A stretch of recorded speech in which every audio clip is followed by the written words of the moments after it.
In this video, we are going to see how to move money from your crypto.com app directly to your bank. So first we need to move the crypto into your fiat wallet to prepare it for withdrawal. So here, if you've got crypto that you'd like to cash out, go to the accounts tab, then select crypto wallet, then choose the coin you want to sell like USDC. Now you need to tap on sell crypto, and when prompted, make sure to select the fiat wallet as the destination. Then pick your local currency like GBP or EUR depending on your bank account. So I'm selecting GBP here since that matches my bank.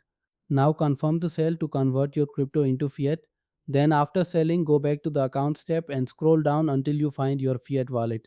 So here you should now see your new fiat balance updated. Now open that wallet, and once it's fully loaded, tap transfer in the top right corner. Then if this is your first time withdrawing to a bank, the app will ask you to link a bank account. So to connect one, you'll need to make a small deposit from your bank to the crypto.com app first. Then once that link is established, you'll be able to withdraw your fiat balance to your bank account smoothly.